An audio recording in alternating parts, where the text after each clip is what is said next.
Hello दोस्तों, मैं धीरेन स्वागत करता हूं आपका एग्जाम स्टडी विद संगीता में। दोस्तों, आज के इस वीडियो में हम देखेंगे रेलवे ग्रुप डी परीक्षा 2021 के लिए मैथ के कुछ मोस्ट इंपॉर्टेंट क्वेश्चन को।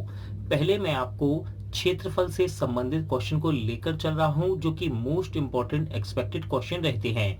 दोस्तों, इन क्वेश्चनों के साथ साथ मैं आज आपको आरआरबी परीक्षा में पूछे गए कुछ मोस्ट इंपॉर्टेंट क्वेश्चन भी करवाऊंगा, जो कि प्रतियोगिता परीक्षा में पूछे जाते हैं। तो दोस्तों, चलिए हम अपनी क्लास शुरू करते हैं।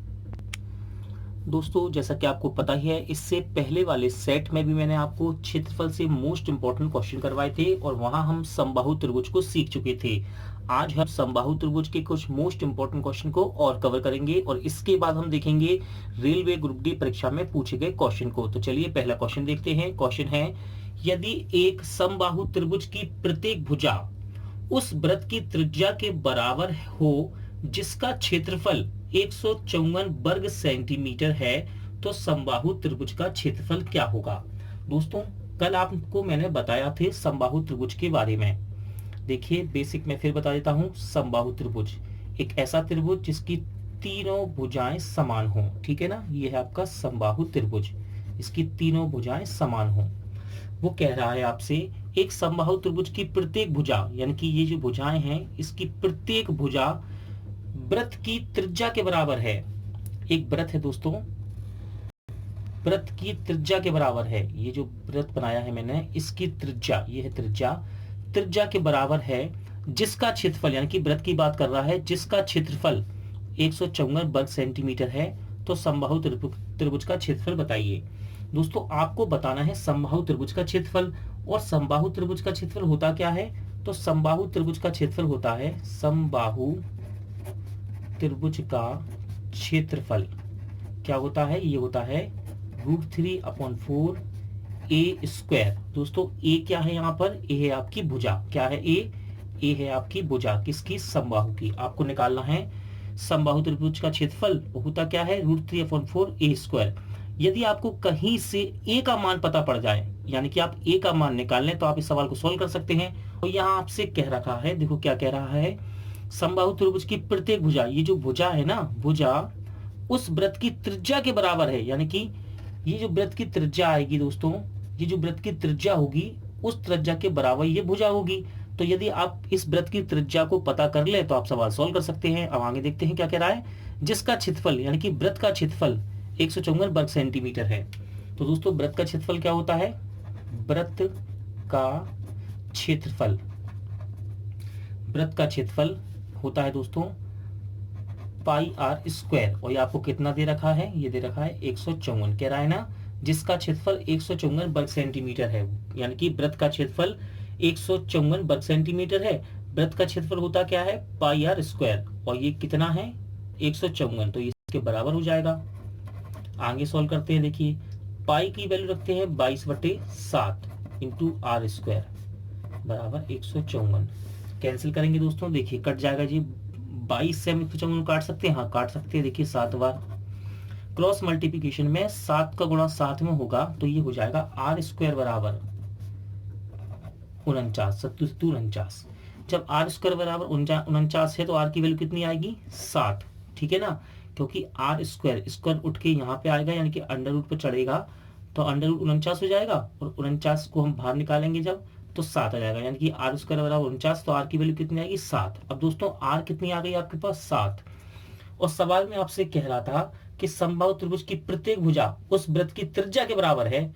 यानी कि ये भुजा है समबाहु की, वो वृत्त की त्रिज्या के बराबर है। तो त्रिज्या कितनी आ गई? 7 आ गई। तो यानी कि ये भुजा भी कितनी होगी? ये भुजा भी 7 आएगी आपकी, कितनी? 7। ठीक है, अब आपको समबाहु त्रिभुज की भुजा पता पड़ गई, 7 है। तो आप इस भुजा को यहां रख सकते हैं फॉर्मूले में। आपको निकालना है समबाहु त्रिभुज का क्षेत्रफल कितना होता है? √3/4 a²। ए का मतलब क्या है? भुजा। और भुजा कितनी आई? 7। रख दीजिए यहाँ पर 7। आप जैसे रखेंगे दोस्तों, तो स्क्वायर भी चढ़ाएंगे, a² है, तो 7 का स्क्वायर कितना हो जाएगा? 7 7 49। तो 49 को आप आगे लिख लीजिए, और √3/4 ये आपका आंसर रहेगा सही। अगला क्वेश्चन देखते हैं। अगला क्वेश्चन देखते हैं दोस्तों। इस क्वेश्चन को भी मैंने समबाहु त्रिभुज से लिया है। क्वेश्चन कह रहा है एक वर्ग की प्रत्येक भुजा एक समबाहु त्रिभुज की भुजा के बराबर है तो इनके क्षेत्रफल का अनुपात क्या होगा। तो देखिए दोस्तों, यहाँ आपसे कह रहा है एक वर्ग दे रखा है आपको, पहले तो क्या दे रखा है, वर्ग, और एक दे रखा है समबाहु त्रिभुज। तो सबसे पहले आप याद रखिएगा वर्ग की चारों भुजाएं समान होती हैं। यदि ये ए है तो सभी भुजाएं ए होंगी, ठीक है ना। वर्ग की चारों भुजाएं ए होती है यानी कि समान होती हैं। और समबाहु त्रिभुज की नाम है, देखिए समबाहु, यानी कि जिसकी सभी भुजाएं समान हो, ठीक है ना। तो क्या कह रहा है, एक वर्ग की प्रत्येक भुजा एक समबाहु त्रिभुज की प्रत्येक भुजा के बराबर है, यानी कि इसका मान यदि ए है तो इसका मान भी ए होगा। यदि इसका मान 5 है तो इसकी भुजा का मान भी 5 होगा। यदि वर्ग की भुजा का मान 10 है तो समबाहु की भुजा का मान भी 10 होगा, ठीक है ना। कह रहा है ना वर्ग की प्रत्येक भुजा समबाहु त्रिभुज की भुजा के बराबर है, यानी कि इसकी जो भुजा है वर्ग की वो समबाहु त्रिभुज की भुजा के बराबर है। आगे इसने कहा इनके क्षेत्रफल का अनुपात क्या होगा। तो आपको पता होना चाहिए दोस्तों इनके क्षेत्रफल होते क्या हैं। तो पहले याद रखिएगा वर्ग का क्षेत्रफल, वर्ग का क्षेत्रफल क्या होता है, भुजा का स्क्वायर, भुजा का स्क्वायर यानी कि ए स्क्वायर। और फिर यहां देखिए समबाहु त्रिभुज, समबाहु त्रिभुज का क्षेत्रफल ये क्या होता है, ये होता है √3/4 ए स्क्वायर। ए क्या है यहाँ पर, ए भुजा है, ये क्या है, भुजा। कह रहा है इनके क्षेत्रफल का अनुपात बताओ। तो देखो इनके क्षेत्रफल का अनुपात बताना है आपको, तो इनके क्षेत्रफल को आप अनुपात में रख दीजिए, ठीक है। इसका क्षेत्रफल क्या होता है, भुजा का स्क्वायर, भुजा कितनी है ए, रख दीजिए ए। तो अनुपात में बताना है तो अनुपात में लिख लीजिए। और इसका क्षेत्रफल क्या है समबाहु का, √3/4 ए स्क्वायर, ठीक है। अब यहां आपसे उसने कहा था कि दोनों की भुजाएं बराबर हैं, यानी कि इसकी भी ए और इसकी ए, दोनों की भुजाएं आपस में बराबर है। मैंने ए मान ली तो ये भुजा बराबर है ना, तो हम इसे काट नहीं सकते क्या, काट सकते हैं। और आपको पता होना चाहिए, मैं आपसे बार बार कहता हूं, जब भी दो संख्याएं अनुपात में दी हूं इसका मतलब है कि वो बटे में लिखी हैं, तो हम इसे काट सकते हैं। ए स्क्वायर से ए स्क्वायर कैंसिल हो जाएगा। ये 4 जो है इसको यहाँ ले जाएंगे आप, तो ये कितना आ जाएगा, 4 अनुपात में √3। अब दोस्तों 4 को यहाँ ले गए हम, कैसे ले गए, यदि आप इसे सॉल्व करेंगे ठीक से बेसिक से तो आप इसको देख सकते हैं कैसे। देखिए मैं इसे बटे में लिख सकता हूँ, हाँ लिख सकता हूँ। देखिए ए स्क्वायर अपॉन √3/4 ए स्क्वायर, ठीक है। अनुपात को बटे में लिख सकता हूँ, लिख दिया बटे में। देखिए मैं इसे काट भी सकता हूँ, देखिए तो कितनी बार कटेगा, एक बार। अब यदि इस पद को √3/4 को ऊपर ले जाएंगे हम, ऊपर तो कैसे जाएगा, एक के गुण में जाएगा ना, तो ये पलट जाएगा ऊपर जाके 4/√3, तो कितना आ जाएगा 4/√3। और बटे को आप क्या अनुपात में ले सकते हैं, तो देखिए मैंने अनुपात में लिख दिया, ठीक है ना। इसी तरह मैंने डायरेक्ट इसका गुणा यहाँ कर दिया, क्योंकि यहाँ पर 1 है, इसको इससे काटने एक ही बार कटेगा ना, तो यहाँ गुणा कर दिया मैंने इसका 4 का। और आपको समझाने के लिए मैंने यहाँ आपको समझा भी दिया कि हम इसको बटे में लिख सकते हैं। बटे में लिख के सॉल्व किया तो कितना आएगा, 4/√3। अगला सवाल देखते हैं। नेक्स्ट क्वेश्चन देखते हैं दोस्तों। एक समबाहु त्रिभुज की प्रत्येक भुजा में 2 सेंटीमीटर की वृद्धि करने पर इसके क्षेत्रफल में 2√3 वर्ग सेंटीमीटर की वृद्धि हो जाती है, तो त्रिभुज की प्रत्येक भुजा की लंबाई कितनी है। देखिए दोस्तों ये एक समबाहु त्रिभुज है, इसकी मैंने पहले भुजा मान ली x, ठीक है ना। कह रहा है समबाहु त्रिभुज की प्रत्येक भुजा में 2 सेंटीमीटर की वृद्धि करने पर, तो मैंने पहले एक त्रिभुज माना समबाहु त्रिभुज, और इसकी भुजा मैंने कितनी मानी है x। फिर उसने कहा है कि इसकी भुजा में 2 सेंटीमीटर की वृद्धि कर दें। तो दोस्तों जब भुजा को बढ़ाएंगे तो त्रिभुज भी बड़ा हो जाएगा हमारा समबाहु। तो अब इसकी भुजा कितनी हो गई, x+2। तो पहले वाले की भुजा कितनी है x, और दूसरे वाले की भुजा कितनी है x+2, क्योंकि हमने 2 सेंटीमीटर की वृद्धि कर दी। तो दोस्तों जब हम भुजाओं को बढ़ा रहे हैं, भुजा बढ़ा रहे हैं हम, तो पक्का है 100% है कि इसका क्षेत्रफल भी बढ़ेगा, ठीक है। तो हम देखते हैं कि पहले वाले का क्षेत्रफल और दूसरे वाले के क्षेत्रफल क्या है। तो देखिए समबाहु त्रिभुज का क्षेत्रफल क्या होता है, समबाहु त्रिभुज का क्षेत्रफल होता है √3/4 ए स्क्वायर, ठीक है ना, √3/4 ए स्क्वायर। तो दोस्तों ए क्या है, ए है यहाँ पर भुजा, क्या है, भुजा। ए का मान क्या है, ए क्या होती है, भुजा। और भुजाएं समबाहु त्रिभुज की तीनों समान होती हैं। तो हम यहाँ पर रखते हैं, देखिए ए की वैल्यू यहाँ पर क्या है, एक्स रखते हैं, √3/4। ए की जगह क्या रखेंगे, एक्स, यानी कि एक्स का स्क्वायर। फिर यहाँ रखेंगे दूसरे वाले को √3/4। ए स्क्वायर की जगह रखेंगे, यानी कि ए की जगह, ए क्या है, भुजा, और भुजा कितनी हो गई, x+2।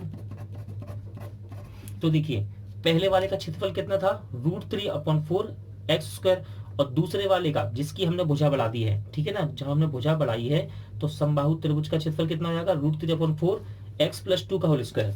तो दोस्तों देखिए ये क्षेत्रफल और इस क्षेत्रफल में क्या अंतर है, हाँ अंतर है ना, कितना अंतर है, क्षेत्रफल में 2√3 वर्ग सेंटीमीटर की वृद्धि हो जाती है, यानी कि क्षेत्रफल बढ़ जाता है। तो दोस्तों जब भी मैं आपको बताता हूं इस सवालों में, जब भी वृद्धि या कमी हो रही हो आप अंतर कर दीजिए। जब भी वृद्धि या कमी कहे हमेशा दो चीजों का अंतर कर दीजिए। तो हम अंतर करते हैं, अंतर कैसे करेंगे, बड़े में से छोटा घटा दो, बड़े में से छोटा घटा दो। तो घटाते हैं कि बड़े में से छोटा, मैं इसको यहां कर देता हूं दोस्तों, बड़े में से छोटा घटा दो, ये बड़ा है, अंतर कर दो इन दोनों का, और अंतर कितने के बराबर होगा, 2√3 के, क्योंकि यही तो वृद्धि आ रही है, ठीक है ना, यही तो वृद्धि हो रही है इसके क्षेत्रफल में, कितनी, 2√3 की। इसको सॉल्व करते हैं। जब दोस्तों हम इसे सॉल्व करेंगे तो √3/4 को हम यहाँ से कॉमन निकाल सकते हैं, हाँ निकाल सकते हैं, √3/4 कॉमन निकाल लिए तो अंदर क्या बचेगा, x+2 का होल स्क्वायर माइनस x² बराबर में 2√3। √3 से √3 कैंसिल हो जाएगा, ठीक है ना। इस 4 का गुणा हम यहाँ कर सकते हैं क्रॉस मल्टीप्लिकेशन में, तो ये बचेगा x+2 का होल स्क्वायर माइनस x² बराबर 4 दूनी 8। इसे ध्यान से देखिए, लिखा है a और ये लिखा है b, यानी कि a+b का होल स्क्वायर हम लगा सकते हैं, लगाइए, a² plus b² plus 2ab, और माइनस में क्या है, x² बराबर 8। सॉल्व करते हैं दोस्तों इसको, देखिए क्या क्या होगा, x², 2 का स्क्वायर है तो कितना हो जाएगा, 4, 2 दूनी 4 और 4x माइनस के x² बराबर 8। देखिए यहाँ x² प्लस का है और एक माइनस का है, तो ये कैंसिल हो जाएंगे, क्या बचेगा, 4 + 4x बराबर 8। ठीक है दोस्तों, इस 4 को बराबर के यहाँ ले जाएंगे जब हम, तो ये घट जाएगा, इसमें से माइनस का हो जाएगा, क्योंकि यहाँ पर आकर 4 यहाँ आएगा, माइनस का हो जाएगा, 8 में से घट जाएगा, कितना आएगा, 4x बराबर 4। तो 4 से 4 को काटेंगे तो x की वैल्यू क्या आएगी आपकी निकल के, x की वैल्यू हो जाएगी 1, कितनी आएगी दोस्तों, 1 सेंटीमीटर। तो इसका सही आंसर कितना रहेगा, 1 सेंटीमीटर। अगला क्वेश्चन देखते हैं, नेक्स्ट क्वेश्चन देखते हैं दोस्तों। क्वेश्चन है आपका रेलगाड़ी से, और ये कोलकाता ग्रुप डी में पूछा गया है, इंपॉर्टेंट क्वेश्चन रहेगा ये। क्या कह रहा है, क्रमशः 62 किलोमीटर प्रति घंटा और 40 किलोमीटर प्रति घंटा की रफ्तार से 2 ट्रेन विपरीत दिशा में चल रही हैं। यदि एक ट्रेन की लंबाई 250 मीटर है और वे एक दूसरे को पार करने में 18 सेकंड में का समय लेती हैं, तो दूसरी ट्रेन की लंबाई क्या होगी। देखिए दोस्तों, ये 2 ट्रेनें हैं, पहली ट्रेन 62 किलोमीटर प्रति घंटा की चाल से जा रही है, और ये ट्रेनें क्या विपरीत है, यानी कि दूसरी ट्रेन यहां से आ रही होगी, और इसकी चाल कितनी दे रखी है आपको, इसकी चाल आपको दे रखी है 40 किलोमीटर प्रति घंटा। ठीक है, एक ट्रेन की लंबाई 250 मीटर है, यानी कि इसकी पहली ट्रेन की लंबाई कितनी है, 250 मीटर, और एक दूसरे को पार करने में 18 सेकंड का समय ले रही है, और दूसरी ट्रेन की लंबाई बतानी है हमें दूसरी ट्रेन की लंबाई बतानी है, तो मैं इसको x मान लेता हूं, और एक दूसरे को पार करने में समय कितना ले रही है, 18 सेकंड का। अब ध्यान सुनिए, जब भी 2 ट्रेनें विपरीत दिशा में गतिमान हो तो उनके बीच की चाल, यानी कि उनकी चालें आपस में हमेशा जुड़ती हैं।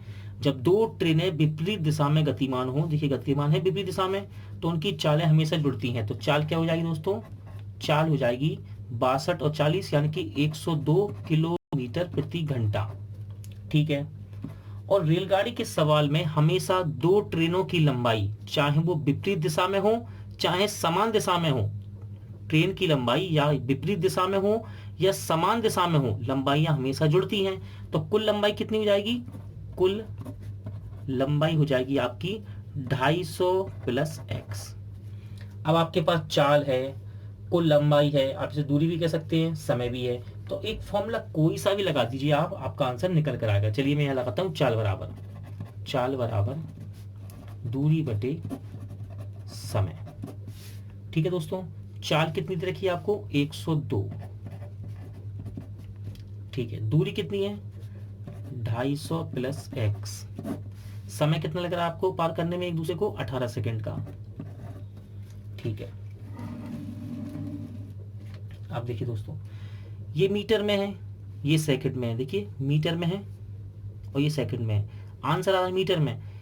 चाल आपकी ये जो है ना किलोमीटर पर घंटा में है। याद रखिएगा, जब हम किलोमीटर पर घंटा को, किलोमीटर प्रति घंटा चाल को मीटर पर सेकंड में बदलते हैं तो हम दोस्तों गुणा कर देते हैं इसमें 5/18 से। ठीक है ना, जब भी हम चाल को किलोमीटर प्रति घंटा से मीटर पर सेकंड में बदलते हैं तो 5/18 से गुणा कर देते हैं। तो मैं यहाँ गुणा कर देता हूँ 5/18 से, तो ये बदल जाएगी मीटर पर सेकंड में चाल। सॉल्व करते हैं, 18 से 18 कट गया। ठीक है, 102, ये 102 लिखा है, 102 का गुणा 5 में करेंगे कितना आएगा? 510 बराबर में 250 प्लस x।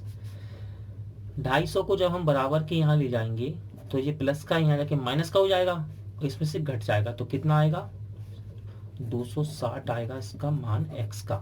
यानी कि दूसरी ट्रेन की लंबाई कितनी निकल कर आएगी? 260 मीटर। 260 मीटर, यानी कि ऑप्शन सी।